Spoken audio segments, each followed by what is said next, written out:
Hola, ¿cómo están? Un saludo a todos. Vamos a continuar con el avance de las especialidades dentro de la materia de medicina interna. A continuación vamos a abordar la especialidad de reumatología. Dentro de la reumatología, en los temarios que da el ministerio para la convocatoria del examen de residencia, si bien son bastantes los temas, ¿no? Hay, como en todas las especialidades, uno o dos que siempre tienen preguntas en el examen, ¿no? Entonces pasa lo mismo con la reumatología. Vamos a hacer énfasis en ciertos temas, como por ejemplo la artritis reumatoide, el lupus eritematoso sistémico, ¿sí? Y de los demás temas vamos a darles un vistazo general, ¿no? Para que de esa forma tengan una buena orientación. Recuerda que la reumatología es una materia bastante inmunológica, es decir, todos los fenómenos que ocurren en la reumatología, por lo general, ¿sí? A excepción de algunas enfermedades que no suele ser así, como la artrosis, por ejemplo, ¿no? Puede ser la única excepción. Por lo general, en la mayoría existen fenómenos autoinmunitarios, ¿sí? Bien, entonces al hacer referencia a la reumatología, se nos viene a la mente de por sí que hay afectación de las articulaciones, y es verdad, en la mayoría de las patologías vamos a ver afectación de las articulaciones. Entonces vamos a comenzar.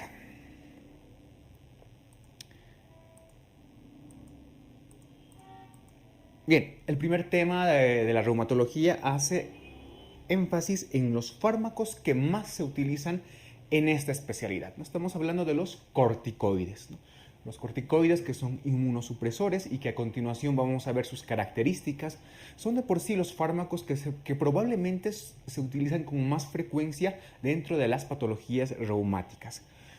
En la parte de farmacología habíamos visto algunos fármacos que intervienen en la inflamación, ¿no?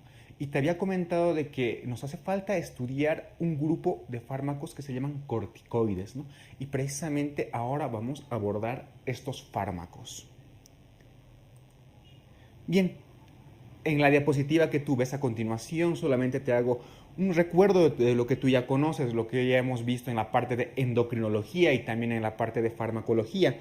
Eh, Tienes aquí la glándula suprarrenal, ¿verdad? Y lo que más nos interesa, evidentemente, la corteza. Tenemos una zona glomerular, una zona fascicular y una zona reticular. La zona glomerular, evidentemente, secreta mineralocorticoides como la aldosterona. La fascicular, glucocorticoides, los que más nos interesan, evidentemente, como el cortisol, ¿no? Y la zona reticular, algunos andrógenos de importancia como la dihidroepiandrosterona. Evidentemente nos importa el cortisol, entonces recuerda que el cortisol, ¿no? Que es un glucocorticoide, se forma a partir de la zona fasciculada de la corteza suprarrenal.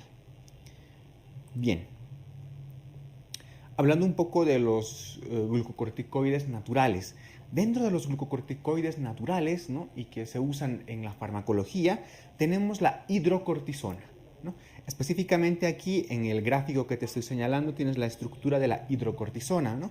Y como tú puedes evidenciar, pues tiene como componentes, ¿no? Anillos esteroideos, por eso es un glucocorticoide, ¿no? Con sus características formaciones hidroxílicas. Bueno, esto muy poco nos interesa. Lo que sí nos interesa es esto, ¿no? Su mecanismo de acción. Recuerda que los glucocorticoides tienen un mecanismo de acción a nivel intracelular. Como tú aquí ves en la imagen, un glucocorticoide que atraviesa la membrana celular, llega al citoplasma, se une a ciertos receptores citoplasmáticos y a través de estos receptores citoplasmáticos es como ejerce su función en el núcleo de las células.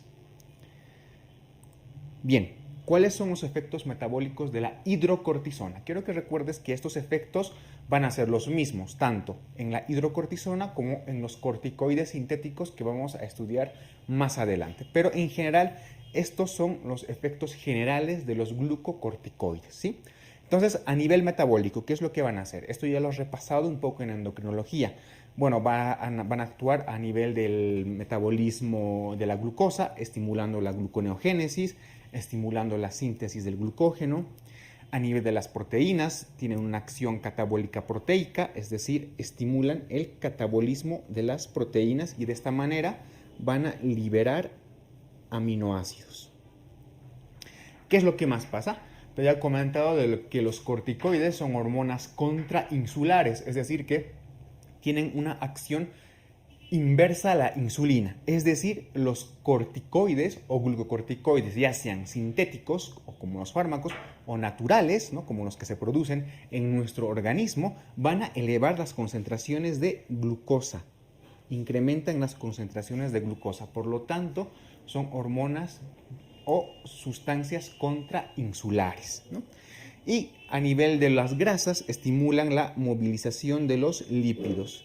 Esto lo vamos a ver más adelante porque hay ciertos síndromes, como en el síndrome de Cushing, donde hay una acumulación en ciertos lugares anatómicos de grasa especialmente. Entonces recuerda, a nivel del metabolismo de la glucosa, los corticoides incrementan la glucosa plasmática y a nivel de las proteínas incrementan el catabolismo de las proteínas. ¿Qué más?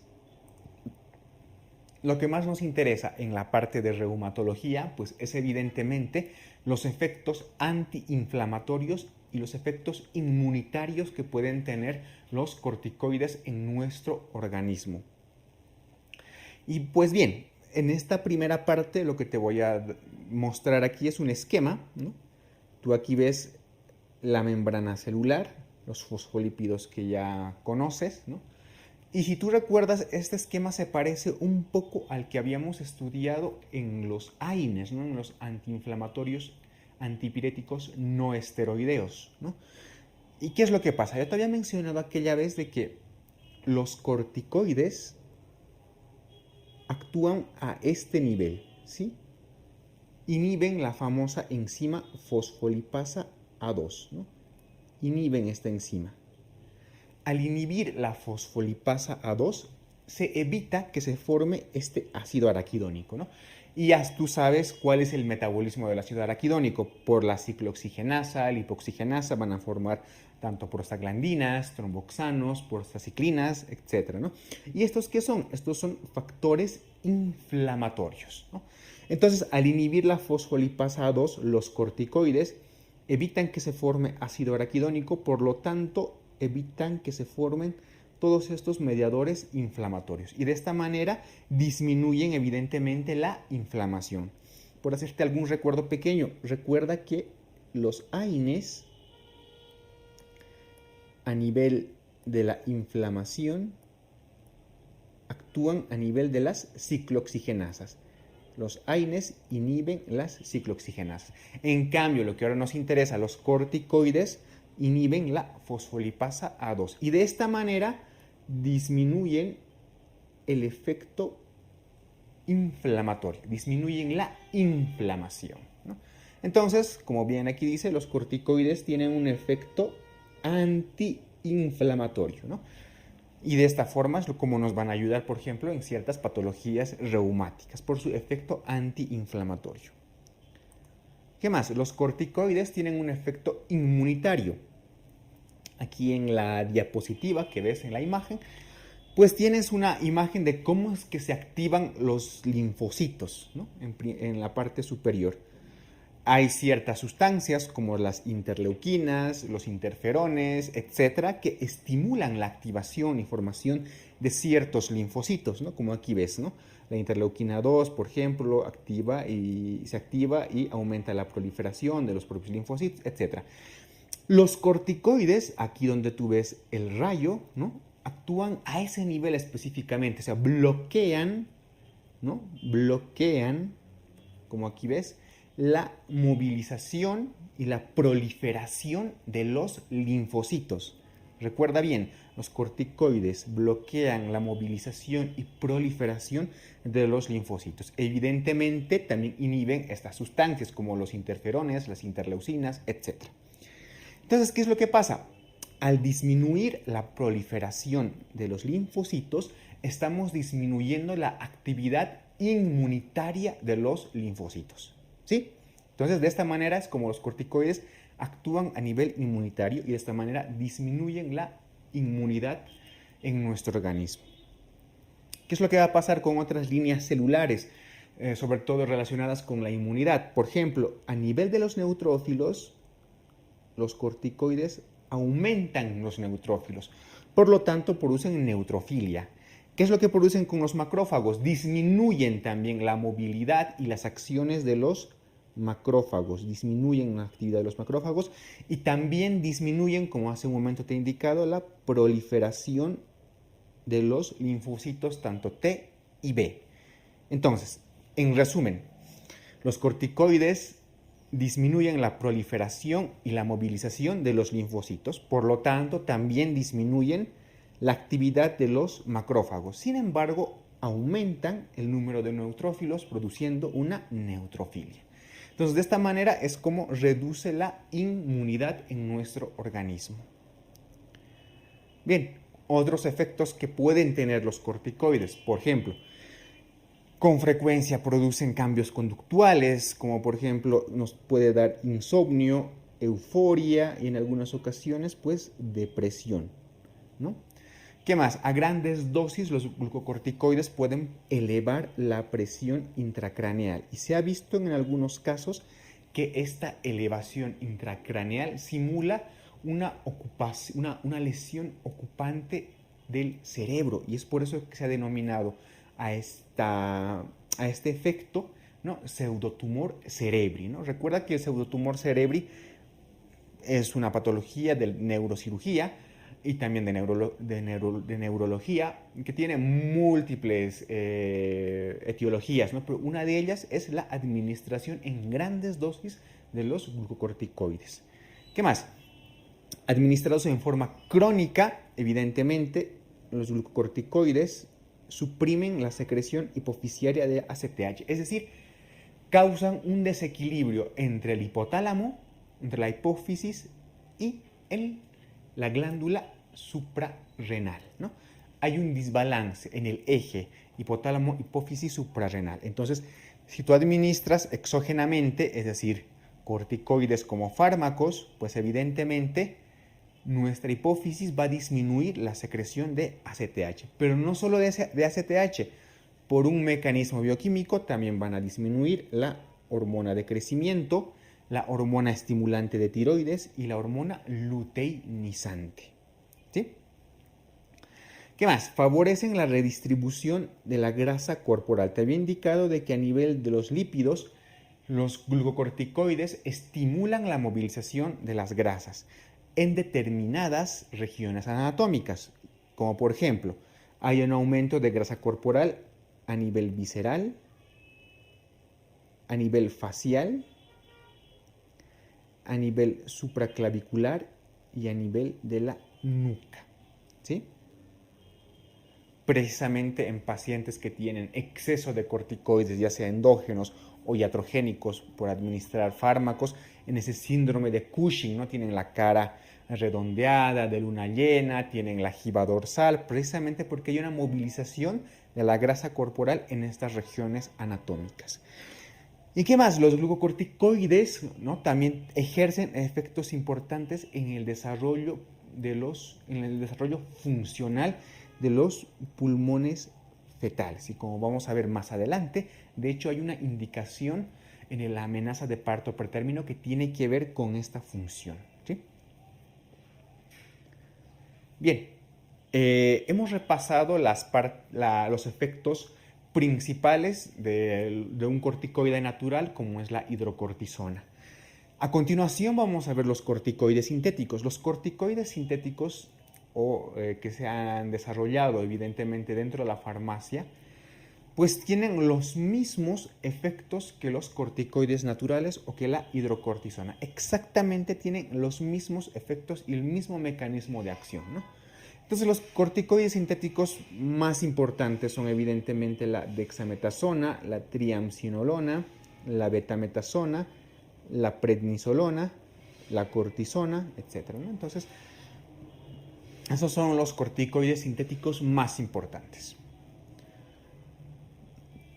Bien, a continuación tienes una tabla muy importante y es que de todos estos fármacos que hemos visto, dentro de su clasificación, ¿no?, tenemos que clasificar a los corticoides en corticoides de acción corta a intermedia en corticoides de acción intermedia propiamente, en corticoides de acción larga, ¿no? Y hay un mineralocorticoide que es la fludrocortisona que por ahora no nos interesa.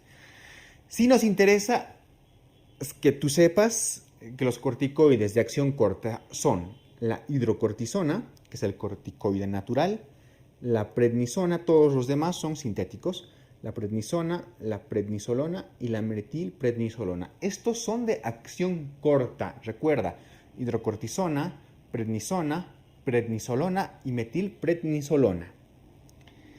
Dentro de los corticoides de acción intermedia, el único que vale la pena memorizar y el más importante sin duda es la triamcinolona. De hecho, en un examen, esta ha sido una pregunta de examen, ¿no? Y hacía mención a cuál de los corticoides tiene una vida media más larga y evidentemente entre todos los que tenían la opción era la triamcinolona. Bien, y evidentemente los corticoides de acción larga, que también son conocidos y que tienes que saberlo, son la betametasona y la dexametasona. Entonces, para repasar, corticoides de acción corta, hidrocortisona, prednisona, prednisolona y metilprednisolona. Corticoides de acción intermedia, el único que tienes que aprenderte, la triamcinolona. Y corticoides de acción larga, dexametasona y betametasona. En la parte del medio tienes la actividad inflamatoria. Esto pues hace en relación a cuál puede tener una mayor potencia antiinflamatoria. Y la presentación, que evidentemente es importante que la aprendas, no que la memorices, pero que sí conozcas. Que por ejemplo la hidrocortisona está disponible tanto para vía oral, para vía inyectables o vía tópica, o sea, vía ocular o en cremas, etc. A diferencia de la prednisona, que la prednisona, solamente está disponible en vía oral, ¿no? Y por ejemplo, la triamcinolona también está disponible en vía oral, para vía parenteral y para vía tópica, ¿no? Al igual que la betametasona y la dexametasona. Entonces, de esto es el único que tú puedes creer que es el que tiene, el único que tienes que saber que tiene presentación solo vía oral, evidentemente es la prednisona. Recuerda, la prednisona solamente tiene presentación vía oral. Bien, entonces te sugiero que repases bien este cuadro. Bien, ya hemos visto los efectos que tienen los glucocorticoides, hemos visto su clasificación, ¿no? De acuerdo a su vida media, ¿no? Ahora vamos a ver las principales indicaciones de los corticoides. Evidentemente los corticoides están indicados en la insuficiencia suprarrenal crónica, que es la famosa enfermedad de Addison, ¿no? También van a estar indicados en las crisis suprarrenales agudas, ¿sí? También están indicados como pruebas para fines diagnósticos, sobre todo para el diagnóstico del síndrome de Cushing. Hay una prueba en el síndrome de Cushing que se llama prueba de supresión con dexametasona, ¿no? Y es que se administra dexametasona y posteriormente se va a evaluar los niveles de cortisol, ¿no? Entonces, los corticoides también se utilizan como fines diagnósticos. Y lo que te decía antes, ¿no? Ya que uno de los efectos que tienen los glucocorticoides está en relación con la maduración funcional de los pulmones del feto, ¿no? Una de las principales indicaciones va a ser administrar corticoides, específicamente betametasona, en pacientes que tengan amenaza de parto pretérmino, sobre todo en las que tengan amenaza de parto pretérmino antes de las 34 semanas de embarazo. Bien, los efectos las indicaciones, mejor dicho, las indicaciones de los corticoides que más nos interesan son las que tienes específicamente en esta diapositiva, ¿sí? Y sobre todo a nivel de las enfermedades reumatológicas, precisamente porque estamos en la sección de reumatología, ¿no? Si bien todas las indicaciones que te voy a mencionar a continuación y las que hemos repasado en la anterior diapositiva son muy preguntables, evidentemente lo que más nos interesa en esta sección pues son las indicaciones a nivel de la reumatología. Bien, como sabrás, los corticoides, por ejemplo, pueden ser utilizados en reacciones alérgicas, como por ejemplo en el edema angineurótico, en picaduras, en reacciones farmacológicas, en rinitis alérgica, en urticaria, etc., ¿no? En reacciones alérgicas se pueden utilizar los corticoides. Evidentemente, lo que más nos interesa, los corticoides, por su efecto antiinflamatorio y su efecto inmunosupresor, son los fármacos más utilizados en la reumatología, precisamente en enfermedades como las vasculitis, en la artritis reumatoide, en el lupus eritematoso, en las polimiositis, en la polimialgia reumática, como por ejemplo, ¿no? Como ves, tiene muy amplio uso a nivel de la reumatología. A nivel ocular, ¿qué es lo que va a ocurrir? Pues se puede utilizar en las uveitis agudas, en las conjuntivitis alérgicas, en las neuritis ópticas, en las enfermedades digestivas, en la enfermedad inflamatoria intestinal también se usan corticoides, en enfermedades hematológicas, sobre todo de tipo inmunitario, como las anemias hemolíticas autoinmunes, en la trombocitopenia idiopática o inmunitaria, y también los corticoides forman parte de esquemas quimioterápicos tanto de leucemias y de linfomas, ¿no? A nivel neurológico, por ejemplo, se puede utilizar en el edema cerebral, por ejemplo, sobre todo en pacientes que han sufrido un traumatismo cráneoencefálico, ¿no? Como tratamiento de la esclerosis múltiple, en enfermedades pulmonares, como hemos visto, ¿no? Algunos corticoides pueden, de forma inhalada, evidentemente, y en las crisis, si tú recuerdas, también pueden ser utilizados en el asma, en el EPOC. A nivel dermatológico, también recuerda que hemos llevado esto en la dermatitis atópica. A nivel renal, en las glomerulonefritis, sobre todo en las de cambios mínimos, en la nefropatía membranosa y en algunas glomerulonefritis membranoproliferativas. Y evidentemente, como es un inmunosupresor, se puede utilizar en el trasplante de órganos. Entonces recuerda repasar esta diapositiva y este cuadro que también lo tienes evidentemente en el texto ABCM de reumatología. Pero sobre todo hace énfasis en las indicaciones a nivel reumatológico. Bueno, y por último, ¿cuáles son los efectos adversos de los corticoides? Pues bien, evidentemente un exceso de corticoides puede producirte el famoso síndrome de Cushing iatrogénico, ¿no? ¿Qué más te puede producir? Por su efecto hiperglucemiante, evidentemente te producen una hiperglucemia, porque recuerdan que los corticoides son contrainsulares, es decir, contra insulina. Un uso crónico de los corticoides se ha demostrado que puede producir osteoporosis, ¿no? Por eso es que hay que tener mucho cuidado con el uso de los corticoides. Puede producir miopatías y en algunos casos incluso se ha visto que puede producir osteonecrosis. A nivel de la presión arterial, los corticoides pueden elevar la presión arterial, incluso condicionar la aparición de una hipertensión, ¿no? A nivel gastrointestinal, sobre todo si se administran juntamente con los AINES, ¿no? Pueden producir úlceras. A nivel psiquiátrico, por sus efectos a nivel conductual, pueden producir psicosis, en algunos casos incluso a dosis muy, pero muy grandes, hipertensión intracraneal, ¿no? Puede producir incremento de la presión intraocular. Y evidentemente, al disminuir la inmunidad en nuestro organismo, ¿a qué nos va a llevar? Nos condiciona al desarrollo de infecciones. Como ves, los corticoides, si bien son muy buenos antiinflamatorios, son muy buenos inmunosupresores y también se utilizan mucho en las reacciones alérgicas, hay que tener mucho, pero mucho cuidado con su uso, ya que tienen bastantes efectos adversos que son considerables, ¿no? Por lo tanto, siempre que se pueda, evidentemente, es recomendable que las pautas de corticoides sean de corta duración. No son recomendables pautas de corticoides de muy larga duración, precisamente por sus efectos adversos. Y algo que también tienes que tomar en cuenta es que los corticoides no se pueden o no se deben suprimir de forma brusca, sobre todo si se están administrando de forma crónica. Es decir, si un paciente está tomando por 4 semanas corticoides, no le puedes cortar de forma brusca de la noche a la mañana su administración.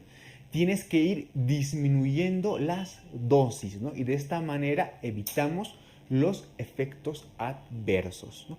Entonces, con esto hemos terminado el primer tema, que es muy importante, ¿no? Sobre todo porque vas a escuchar el nombre de los corticoides en muchísimos tratamientos de las enfermedades reumatológicas. Entonces, a continuación vamos a empezar realmente con la patología reumatológica.